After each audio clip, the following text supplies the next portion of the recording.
Assalaamu calaykum. Kaadida oo aad ka dareentid kulayl ayaa timaadda marka aad ku jirto xaaji gudashada. Ragga iyo dumarka ayaa si isku mid ah loogu arkaa calaamadan da' kasta oo ay jiraan. Inkastoo dadka ugu badan ee ka cabta xanuunkani ay yihiin haweenka, waxaa jira dhowr waxyaabood oo sababa xanuunkan aadna kaga bogan dootid muuqaalkeenna maanta. balse xanuunka ugu badan ee loo tiiriyo saami gubadka ayaa ah kan ku dhaca keliyaha iyo kaadi mareenka. Muuqaalkeenna maanta ayaan kuugu turxaan bixin doonaa waxa keena, sida looga hortago iyo daaweynta cudurkan. Ka hor muuqaalka, haddii ay tahay markii kuugu horeysay channelka aadna danaynayso barnaamijyada caafimaad oo caynkani oo kale ah, fadlan like dheh, subscribe-na saar channelka, gambaleelkana furo si aad ula socoto muuqaalada aan soo gelino ee waxtarka leh. Aan bilaabo fiidiyowga.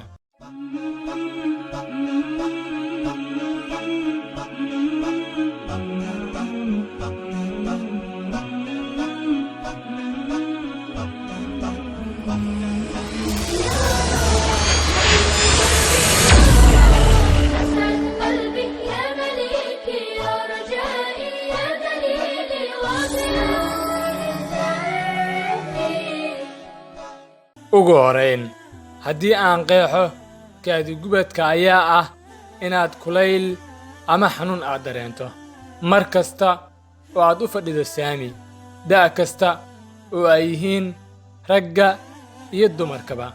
waana calaamad tilmaan u ah xanuun ama dhibaato caafimaad darro oo kaa haysata kaadi mareenka. waxaa jira dadyow u nugul inay dareemaan saami gubadka, sida kuwa qaba dullinka ku dhaca keliyaha iyo kaadi mareenka, haweenka uurka leh, ragga ama dumarka qaba cudurka macaanka, iyo ragga ka jiran qanjirka loo yaqaan prostate-ka.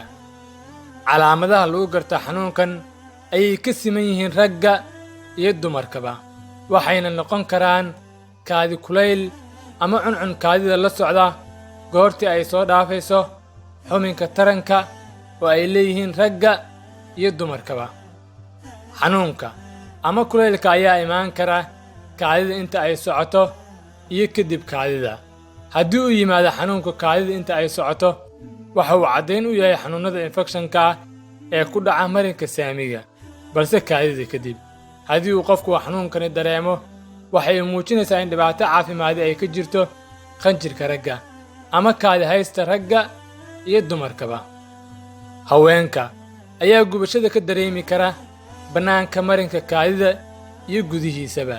inta badanna kulaylka gudaha ayaa uga yimaada dhibaato caafimaad oo la xiriirta dullinka ku dhaca keliyaha iyo kaadi mareenka. balse dareemidda gubashada dibadda ayaa waxay uga timaadaa xanuunnada sida caabuqyada ku dhaca maqaarka xubinka iyo xasaasiyadda ku dhacda isla maqaarkaas. waxaa jiri kara cudurro xaddi badan oo keeni kara calaamadan saami gubadka, sida xanuunnada infekshanka ku dhaca keliyaha iyo kaadi mareenka, kaadi haysta oo uu ku dhaco caabuq, xubinnada taranka dumarka iyo ragga oo uu dullin ku dhaco, iyo caabuqyada ku dhaca dheefshiidka qofka.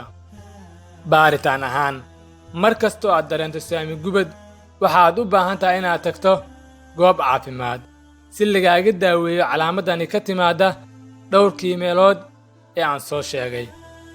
si loo ogaado halka ay saamayntu ka imaanayso, dhakhtarka ayaa ku weydiin doona su'aalo ay ka mid yihiin xanuunka ka hor, sida aad ahayd, sida aad hadda tahay, inaad qabtid sonkor, in hore difaac yari lagugu sheegay, xaaladdaada gogosha sida ay tahay maadaama laga baqaayo xanuunnada ku gudba galmada inay jiraan, uurkaaga haddii aad haween tahay, dhacaan inuu jiro ka yimaado xubinnada taranka, iyo haddii ay jiraan daawooyin aad hore u isticmaashay oo saameyntani kuu keenay.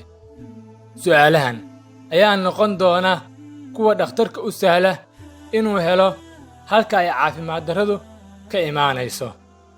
daaweynta kaadi gubadka ayaa ku xihan hadba nuuca jirada ee lagaa helo, isagoona dhakhtarku kaa caawin doono habka iyo sida aad ula tacaali lahayd dhibaatada caafimaad ee ku haysata.